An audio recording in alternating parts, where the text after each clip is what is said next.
Figure it out. Hello, this is Adam Koralik from Figured Out Productions. The following video is a video of some kind, and I hope you enjoy it. Hey guys, it's Adam here, and today we're going to be talking about the Sega Genesis, or Mega Drive, more specifically about this. This is the Mega Everdrive Pro. Before we get into the details of this though, I want to give a big shout out to retrotowers.co.uk. It's a very cool British website run by a guy named Dan, and I swear everyone successful who sells retro gaming stuff is named Dan. But yes, Dan has a link in the description to his website, and I've worked out a little deal with him. There's a coupon code in there. It's my name, Adam K. If you use that, you get 5% off your order of this or anything else that he sells. So yeah, full disclosure though, he did send this to me for free for the purposes of review. But yeah, he's got a lot of cool stuff, not just this. I've done videos on a lot of it in the past, and I highly recommend the retrotowers.co.uk. Awesome guy. Dan is awesome. Now, let's talk about something equally as awesome, the Mega Everdrive Pro. Now, if you're not familiar with what this is at all, the Sega Genesis stuff should probably give it away. The super short version of this is a flash card for the Sega Genesis or Mega Drive that allows you to essentially play every single game ever made on a single cartridge. That's a flash card. That is not a new concept. But this is from Krikzz. He's the guy who created the Everdrive line in the first place. The Everdrive line is pretty much the gold standard, because prior to Krikzz, what you just had was like a lot of crappy Chinese clone carts that kind of tried to do that concept, but they often had massive compatibility issues. Whole games just didn't work, and it was just kind of a meh, whatever. But Krikzz came in and he really changed things up, and he really hit it out of the park when he made the Everdrive originally. This is literally 10 years old, which is depressing on how old we're all getting. But yes, this version came out in 2010, and this was revolutionary. But obviously with that much time, a lot of changes have been made over time, and that's where you get into the Mega Everdrive Pro. So I'll go over some of the basic features and some of the quirks and oddities that come with that, but I'll just keep it straight with you right here at the beginning. This thing is great, and if you're into the idea of playing a whole bunch of different games on your Sega Genesis through one cartridge, you really can't go wrong with this. So the way it works, in short, is that if you get this, you also need a micro SD card. Now, you have to take that SD card and format it to, I believe it's FAT32. In this case, I have a 128 gigabyte card in there. Now, a 128 gigabyte card is overkill if your goal is Sega Genesis games, because like the entire Genesis library isn't even 2 gigabytes. However, it does have a purpose. We'll get back to that in a bit. But you want to take that card, format it to FAT32, and then you go onto Krikzz's website and you download the firmware for the card, which is super easy. You basically just take some files, download them, throw them onto the card. And then once you've done that, you plug it into the cartridge, you turn on the Genesis, the system will be like, okay, I see that the Everdrive's in there, like, give me a second, it'll update itself, and then boom, the cartridge is good to go. At that point, it's just a matter of putting the games on. Now, you'll have to acquire the games yourself, either if you know how to rip them yourself, or if you're going to use, let's say, other means on the high seas of the internet. But if you're going to do that, either way, once you have the games, you then create a folder structure of your own choosing. The Everdrive is not particularly picky about this. I just called mine Sega games, which I literally mean that as stuff made by Sega, not Genesis, okay? There's a big difference. Don't be that guy who calls the Genesis the Sega. But the reason I specify it that way is because once you open up that subgroup, you have a bunch of different consoles that are supported, not just the Genesis and Mega Drive. However, we'll get back to this in a second, but you put your Genesis Mega Drive folder in there, whatever, and then you can break that down by regions if you want to, or by letters. I personally go with letters a lot of the time. And the reason you would break it down at that point is just so the system doesn't get overloaded with way too many games, you know, all on one page. It's just for organization purposes. But the other reason that we call, in my case, I called it Sega games, is this thing is cool because it's not just compatible with the Sega Genesis and Sega Mega Drive, and yes, it is region free, which is nice. But it's meaning, you know, you could use it on, the North American Sega Genesis. Here's Adam just randomly pulling out random consoles just to make a point that he could have just said. Or a Japanese Mega Drive, or even a European Mega Drive. Yeah, I've got them all, why not? Yes, it'll work with all of those. But not only does it work with those, But it actually has additional support. You can have Sega Master System support. Ooh, Sega Master System. See, there's a reason it's sitting there. Actually, that's not even a new feature, although it is improved. The original version of this did actually support Master System games. It says it right on the back. And the reason it supported them is because Sega originally took all the hardware of the Master System and they put it inside the Genesis. They just made the cartridge slot different. So there is actually an adapter called the Powerbase Converter. I have it. I don't have it out here, but I do have one, I assure you. If you have that, you can literally just play Master System games on the Genesis. So he just thought, well, okay, you're just adapting the shape of the pins, so if you put the ROMs for Master System games on the cartridge, there's really nothing to stop you. So boom, you have Master System support. However, he did improve it, because I believe originally the pause feature didn't function properly because there was no button on the cartridge to replicate that. So now that exists. It's right there. And the other feature is the FM synthesis sound. The Sega Master System in Japan had this extra chip in it that gave it far superior music and sound effects in games. And the North American and European games do support it. It's just that we never got a version of the hardware that had it. So if you have that chip in there, then you get the better sound quality. Well, he put that in there, so if you're playing the Sega Master System games that support it on this device, boom, you've got that. Nice little bonus feature. The other thing he added was 32X support. Right there. Now the thing is, I don't think the 32X support has changed much since the original iteration. I'm sure there's like minor differences and so on. But the thing is, with this, you actually require a 32X. You will need a 32X in your Sega Genesis in order to use the 32X ROMs on the cartridge, or that you apply to the cartridge. It is the one platform that you cannot bypass. So we'll get back to that in a bit. But yeah, you need a 32X if you want that. Now, I'm sure if you're a big, Sega Genesis fan, you're very familiar with the 32X, so you already know if you have one or not, or if you care or not. But keep that in mind. You can't just get the cartridge and be like, oh, cool, I can try 32X games. You'll still require this. The other thing he added that we're not going to talk much about because it's just kind of a strange novelty, but he did do it, is he added NES support. Yes, you heard that correctly. The Nintendo Entertainment System, or Famicom, is now supported on this version of the Everdrive to be played on a Sega Genesis. Heresy, but it can be done. However, this is at best a bonus feature. I was under the impression this was software based, but I guess it's not. I guess he put an actual FPGA chip to replicate the NES in there. It's just not up to snuff yet. He's still working on it. I don't know how regularly he's going to update that because I don't know how in demand that is. But at this point in time, you can play NES games on this cartridge on your Genesis. There's a lot of compatibility issues with that because obviously it wasn't really meant to run that way. So, but you can try it. But I'm not too focused on that. So he added a lot of little features here and there that I think are great. It's got Game Genie support, which I quite enjoy. I make a lot of use out of that. He's added a lot of little strange ones too over the years. Like this one I didn't think I would care about this, but it turns out I totally do, which is custom backgrounds. The things with Everdrives is they've always had this kind of DOS looking look where it's just like very basic. It tells you what you need to know. It functions, but it's not aesthetically pleasing, which I never really cared about until he introduced custom themes, which you can actually go get off his website. There's a nice big pack of them, and then that just makes it look better. And I'm like, oh, why? Why was this not introduced earlier? So I'm actually using a Sonic one because I think it's pretty cool. But again, that's just the pretties.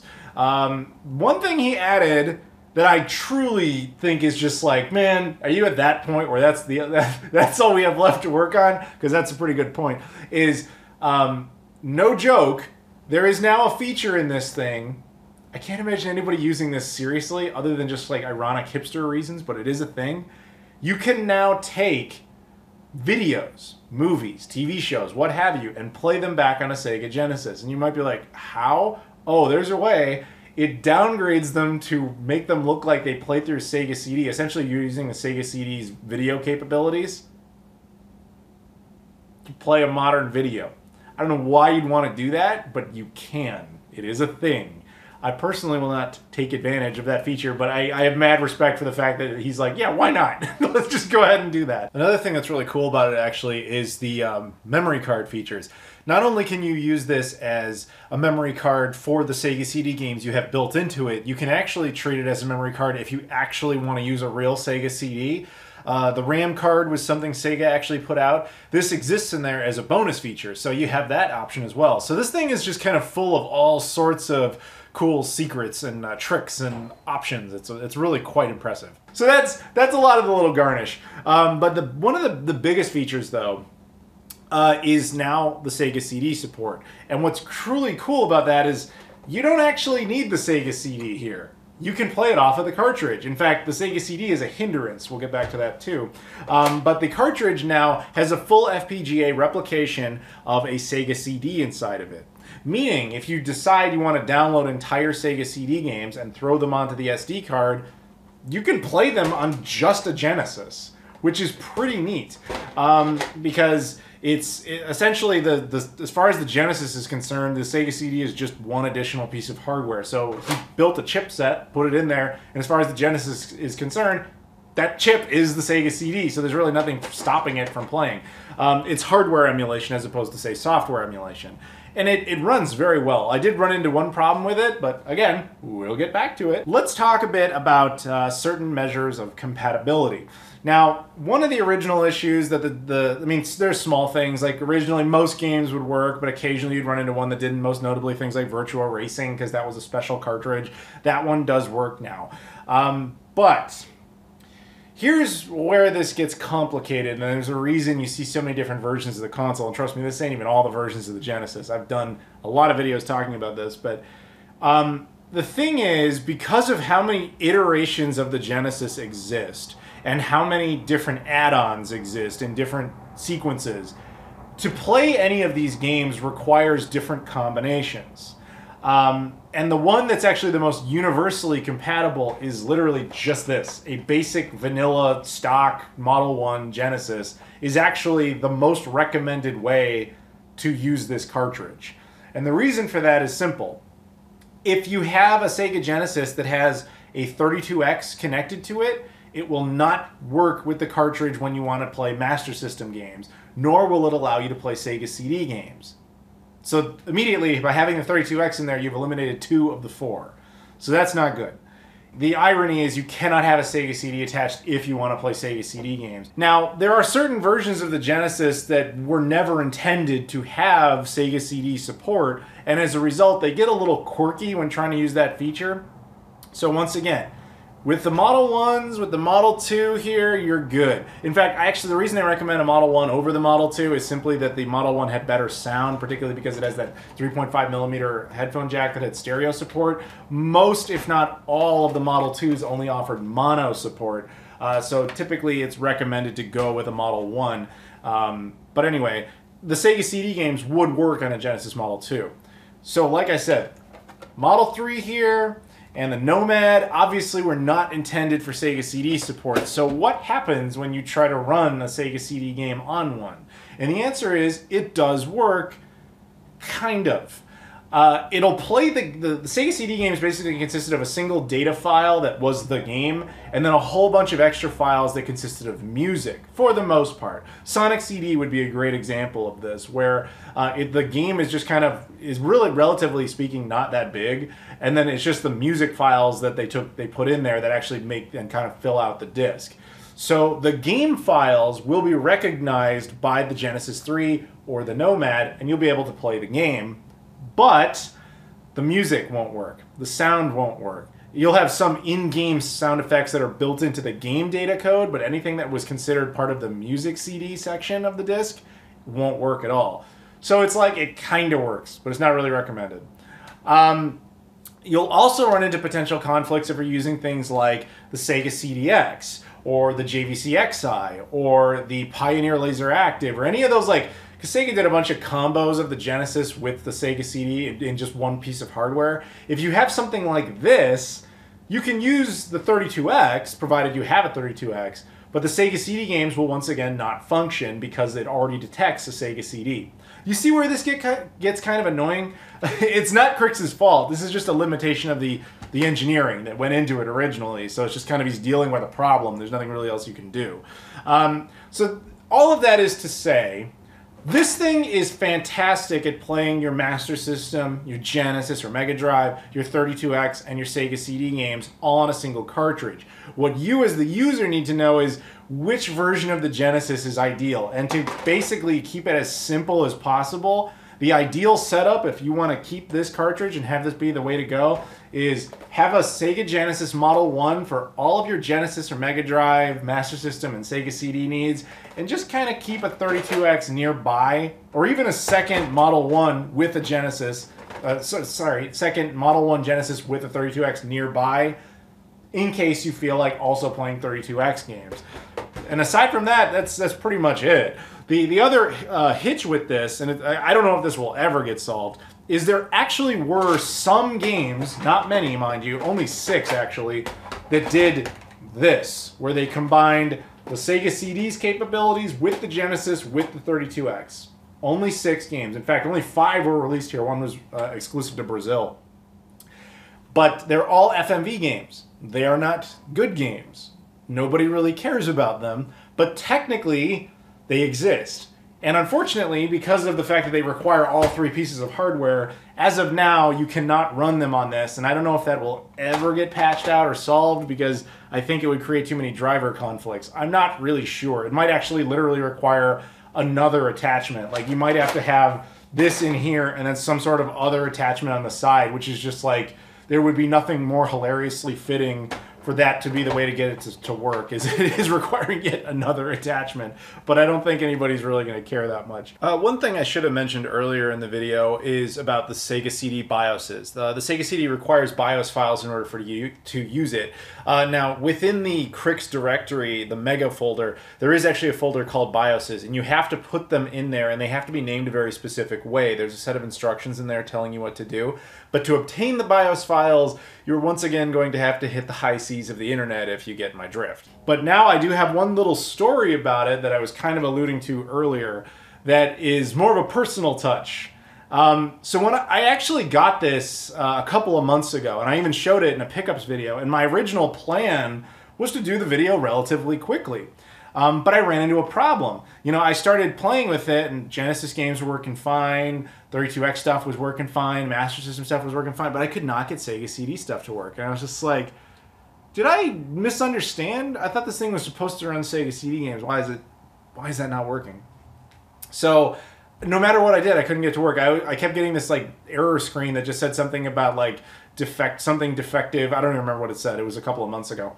But I just couldn't get it to work. So after I contacted Krikzz directly, and I was just like, what up? Like, what can you, maybe, what am I doing wrong here? I just showed him the screen. He was like, send me your like files. Cause you know, again, when you download his firmware, it creates a set of files on there, and he wanted to see make sure if there was something broken or whatever. And he was like, no, everything seems to check out. He couldn't really figure it out. So then he was like, can you send me one of the games you're using? And I was like, sure. So I sent it to him, and he noticed there was some sort of like issue with the game itself. And I was like, oh, okay, I guess that might solve it. He's like, I'll work on this. So while he was doing that, I was like, what could the issue with the game be? So I was like, because I remember it working. So I actually went ahead and tested the exact same game files on an emulator. They worked fine. I even tested it on a Mega SD, which is like the same type of idea, but done by TerraOnion instead of Krikzz. And that too worked fine. It was just the Mega Everdrive Pro that for whatever reason would not read it. And I was like, I genuinely don't get it. And so after talking to Krikzz for a bit, he was like, okay, I think I fixed it. I'm releasing a new firmware. It was like 4.07. So he put it out there and everything, and I tried it, and the game I sent him did start working. And I was like, okay, cool, problem solved. And then I started running some other games, and most of them wouldn't work. And I was like, okay. I was back to being like, I don't get it. So I messaged him again. I'm like, yo, so that one works now, but still most of the games don't. And he was like, okay. So I sent him a couple more, and then he started digging into it, and then he figured out the problem.